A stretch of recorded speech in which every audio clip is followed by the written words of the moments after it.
ঈদ উদযাপনে শিল্পাঞ্চল আশুলিয়ার বিভিন্ন পেশাজীবী ও শ্রমিকরা ফিরছেন আপন নিরে। এরই মধ্যে ধাপে ধাপে ছুটি দেওয়া হয়েছে পোশাক কারখানা সহ বিভিন্ন প্রতিষ্ঠান। পরিবার পরিজনের সাথে ঈদের আনন্দ ভাগাভাগি করতে যানজট ও অতিরিক্ত ভাড়া গুনেও বাড়ি ফিরছেন তারা। আশুলিয়া থেকে শাহিন আলমের তথ্যচিত্রের ডেস্ক রিপোর্ট। ঈদ উপলক্ষে ছুটি ঘোষণা করা হয়েছে শিল্পাঞ্চল আশুলিয়ার শিল্প কারখানা সহ বিভিন্ন প্রতিষ্ঠান। এবার বেশিরভাগ শিল্প কারখানা 7 থেকে 10 দিনের ছুটি ঘোষণা করেছে। সড়কে যাত্রীর পাশাপাশি গাড়ির চাপ বেড়েছে কয়েক গুণ। আবদুল্লাপুর বাইপাইল এবং নবীনগর চন্দ্রা মহাসড়কে কয়েক কিলোমিটার জুড়ে ব্যাপক যানজটের সৃষ্টি হয়েছে।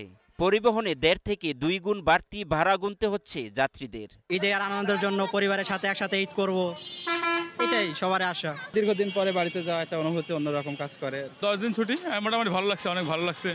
পরিবার পরিজনের সাথে ঈদ করবো। গাড়িতে এখনো টিকিট পাই নাই বা কাটিও নাই। 920 টাকার টিকিট 1500 টাকা নিচ্ছে, বেশি না। তবে বাড়তি ভাড়ার বিষয়ে কথা বলতে রাজি নন পরিবহন মালিক কর্মচারীরা। রংপুর 1500, আগে ছিল আপনার 890 টাকা। এটা রিজার্ভ গাড়ি, বুঝতে পারছেন, আপনার অন্য গাড়ি রিজার্ভ নিয়ে আসছে আমরা। যাতে যদি অভিযোগ দেয় তারপর আপনি আমাকে বলতে পারেন, কোনো অভিযোগ নাই।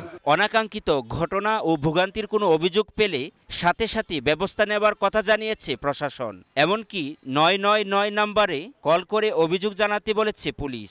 আমরা যেখানে জেনেছি সেখানেই আমাদের টিম গিয়েছে, মোবাইল কোর্ট গিয়েছে, তাদের বিরুদ্ধে আমরা ব্যবস্থা নিয়েছি। আমাদেরকে জানান, আমরা জানানোর সাথে সাথে আমরা আমাদের ব্যবস্থা গ্রহণ করব। 999 বলে 999 সংশ্লিষ্ট ইউনিটকে আমাদেরকে বলবে, এটা মানে 999 আমাদের ইউনিটকে জানাবে এবং আমরা ব্যবস্থা গ্রহণ করব। Global television news desk.